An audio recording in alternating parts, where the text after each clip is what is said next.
Genius. A concept as elusive as it is profound. Encompasses far more than mere intellect or talent. It represents the remarkable ability of individuals to transcend conventional boundaries, summoning an unparalleled depth of creativity, insight, and innovation. Geniuses possess an innate capacity to perceive the world in a uniquely profound manner, forging connections that elude others. Their groundbreaking contributions, be it in science, art, or any other domain, resound with a timeless resonance that shapes the course of history. Beyond raw intelligence, genius is an amalgamation of relentless passion, unyielding dedication, and the tenacity to challenge the status quo. It defies easy definition as it emerges from a synergy of nature and nurture, seizing the rare potential within human beings to inspire, transform, and leave an indelible mark on the tapestry of human achievement. What we are here to do today is to talk about the genius of Mom Said It's My Turn on the podcast, on its 1-year anniversary.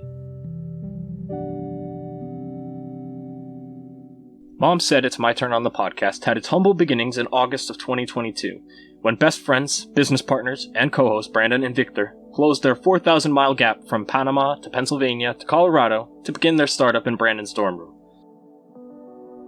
After meeting at Colorado State University, the two quickly bonded over their shared love of Dungeons & Dragons, football, and their senses of humor. Entering their second year together at college, the two felt the need to change the world.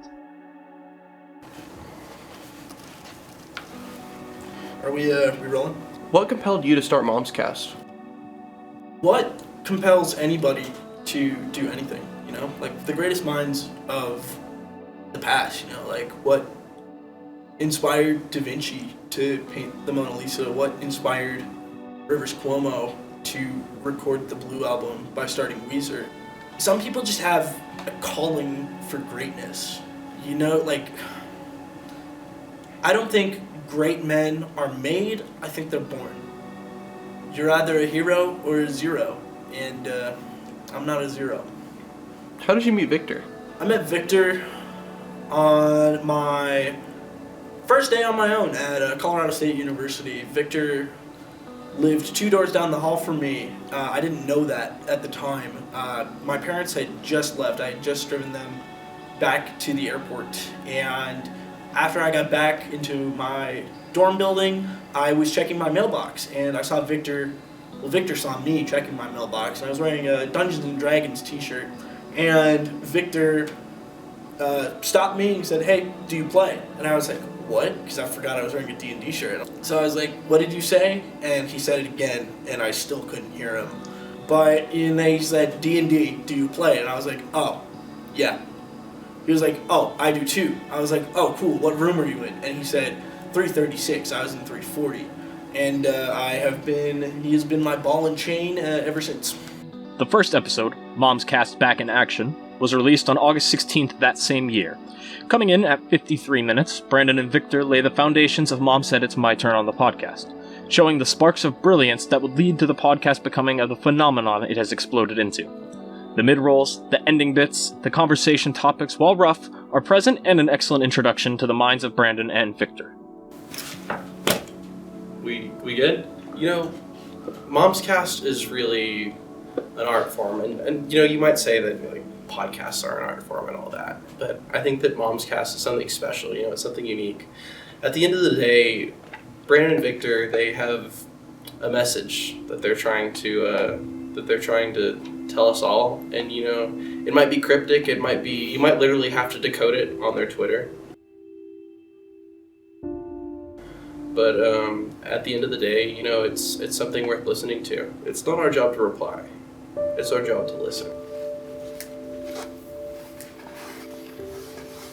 Woo! When I first listened to Momscast, man, I think about this a lot actually, because this was one of the last times I really like felt like I felt something. I fell in love, really, is the best way I can describe it. Is falling in love falling in deep romantic love with an audio broadcast, and that is exactly what happened with me and my first time listening to Momscast. It was very passionate, very sweaty, and very intimate. What was it like recording the first episode of Momscast? I think the feeling could only be described as similar to when Oppenheimer watched the Trinity nuclear bomb test.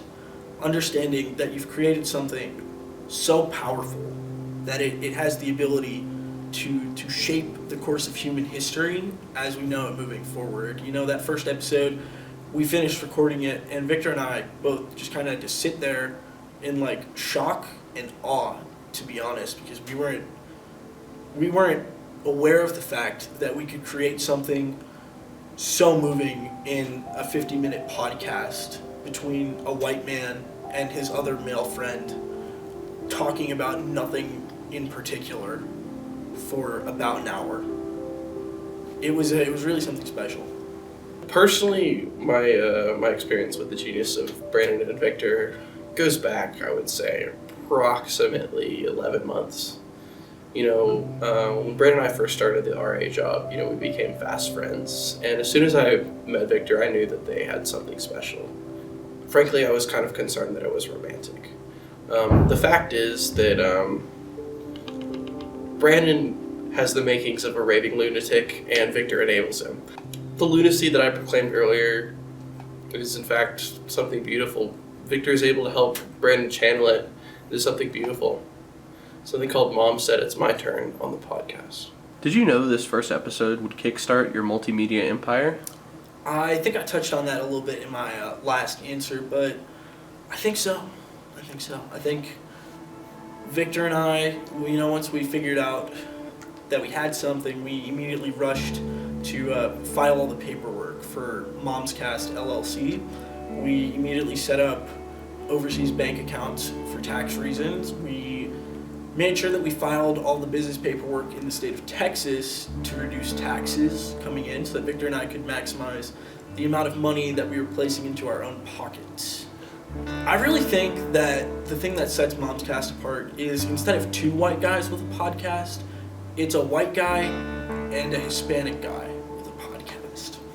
You know, in this current saturated market of podcasts where it's two white guys, I think you really have to be able to stand out on your own, and you know, Victor certainly stands out in a crowd of white guys. Within weeks, the podcast had amounted to 2 listeners per episode, and plans were made to expand the podcast beyond the Spotify barrier.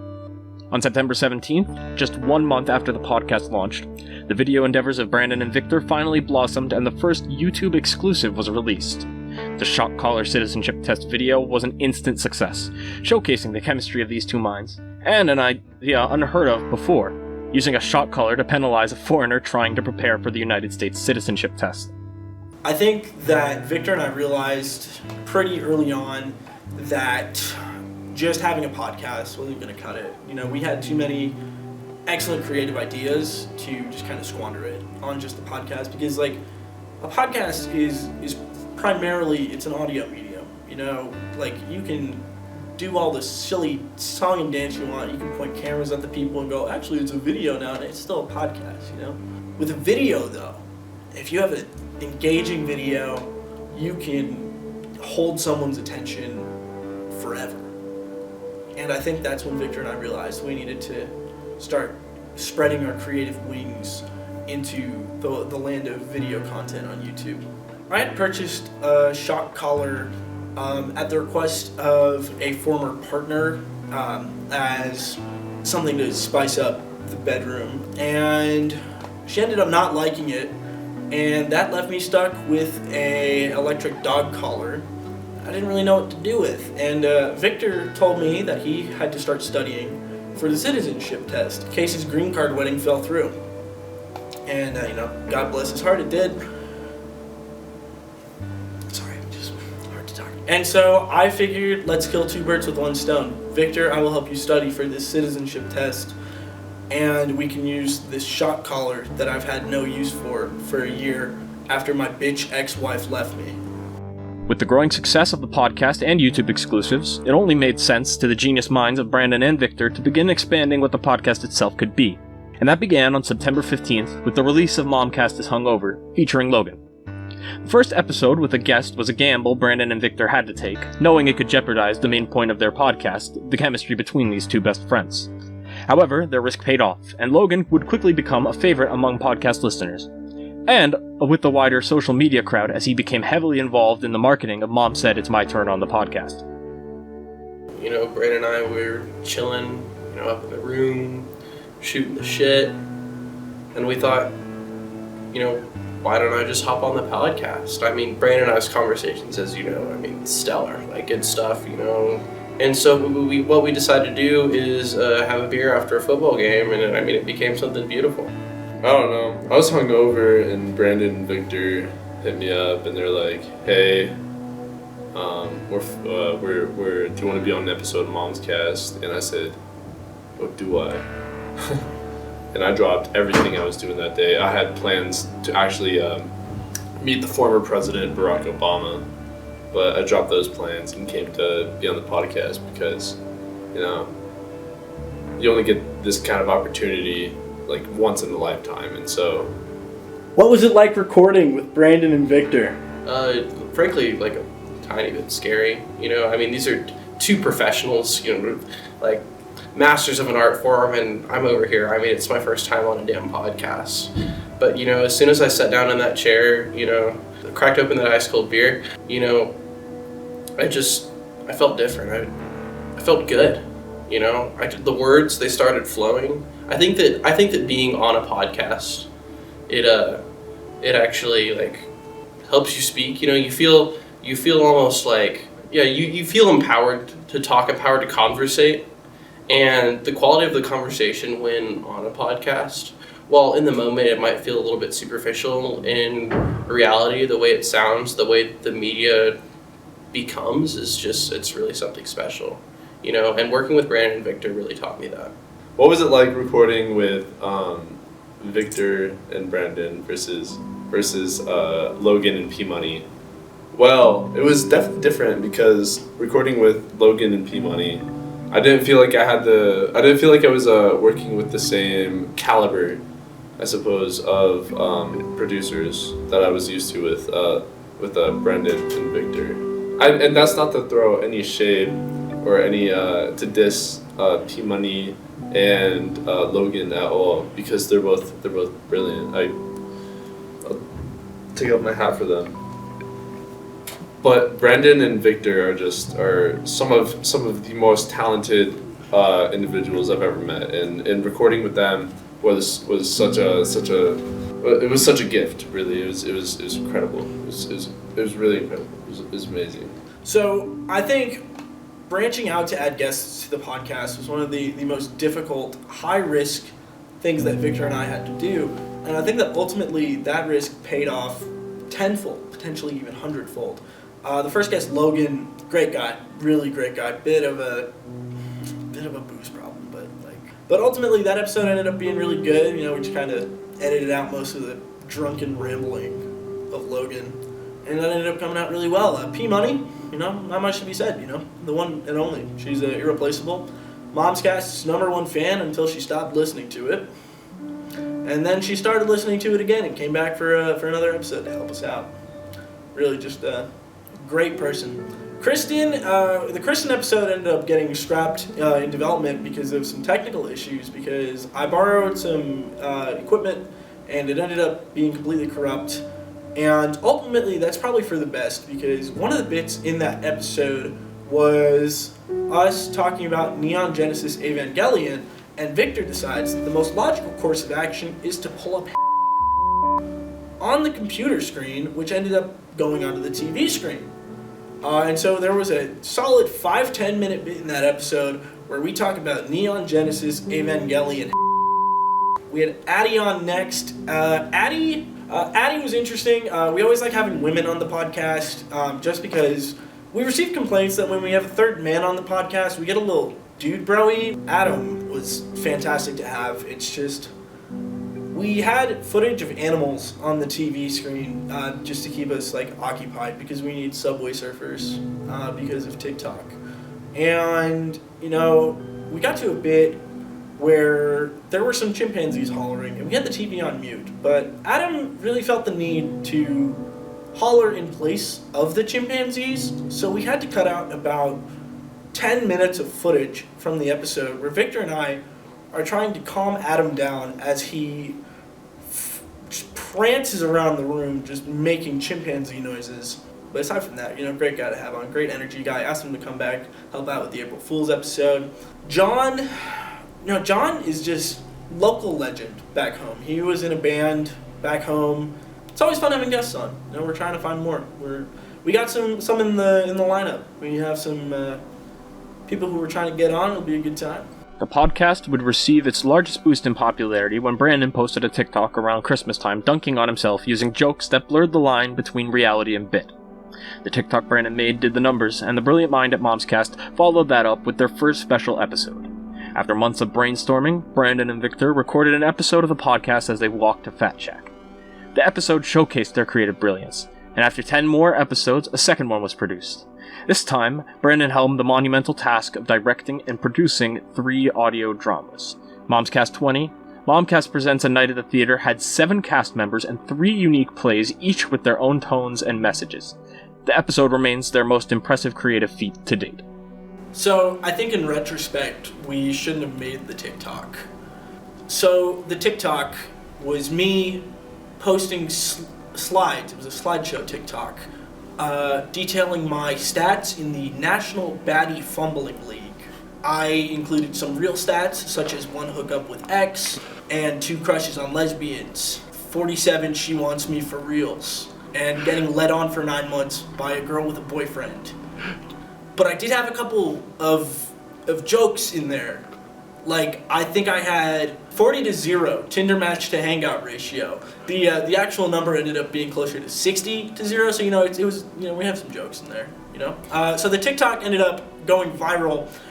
It went viral around the Fort Collins area. I specifically remember walking into the radio station I volunteer at, and my boss, when I walked into his office, said, "Brandon, you were on my TikTok this morning." And my exact words were, "Oh no." So the audio dramas were started as it was a what if between Victor and I before his untimely deportation from the country. Mom Said It's My Turn on the Podcast began as a simple idea between 2 best friends, but has blossomed into something special. Through the ups and downs, one thing has always remained constant: the bond between Brandon and Victor and their desire to create something funny as a pair of friends. Before being on Momscast, I was lost. I was simply another student here at Colorado State University. I was undeclared. After doing Momscast, I got 2 more jobs. I started making more money. I declared my major. I'm doing better in my classes. I had sex for the first time after being on Momscast. Brandon and Victor taught me a lot. Have you noticed any large changes in your social life after your 2 appearances on Momscast? Yeah, actually, I have. I've noticed many changes in my social life. Well, for one, my parents took me out of the will. I don't know. I got subpoenaed. I got an email from one of those bots that has you sign up for magazine memberships every month, and I got one of those. But it was for a magazine featuring Johnny Depp, and so I thought for a second it was like from Johnny Depp in the subject bar. So I thought for a second I got an email from Johnny Depp, but it wasn't actually that. It was just an automated message. But that happened after I started recording with Momscast. Momscast is a podcast. At the end of the day, it's a media and entertainment art form, but I think it's more than that. Brandon and Victor, they have a rest in peace, Victor. They have a message that they're trying to convey, and while it may be cryptic, it's something powerful. It's something that I think a lot of us could learn from. And every night, when I go to bed, I always, one of the things that crosses my mind is Momscast, and Victor, unfortunately, rest in peace. Miss that guy. But yeah, I think Momscast has really taught me a lot. Made me grow as a person. And overall, I don't know where I would be without Momscast. What does Momscast mean to me?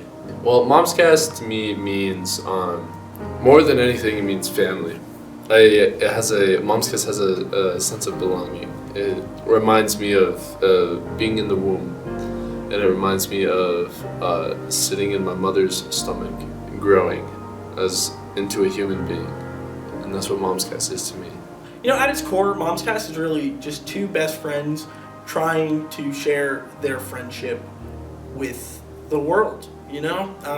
Our hope with it is that if you're ever having a bad day or you're feeling lonely, we want you to be able to turn on an episode of Mom Said It's My Turn on the podcast and get a chuckle out of Victor telling me that I get no bitches. Because it was true. And it was really funny. And, you know, those kinds of jokes, like, you know, there's some really great laughing, like some really great moments of pure joy and ecstasy in the podcast. I think when Victor spit his cranberry juice back into the jug when we had Logan on, I think of when Adam asked what happens when men take estrogen. You know, I think of all these great episodes. I think of me, Victor, and P Money discussing what Forrest Gump would do during 9/11. I just think of that. I think of joy. I think Momscast brings joy, and you know, I appreciate my co-host Victor for continuously showing up and being with me to spread that joy.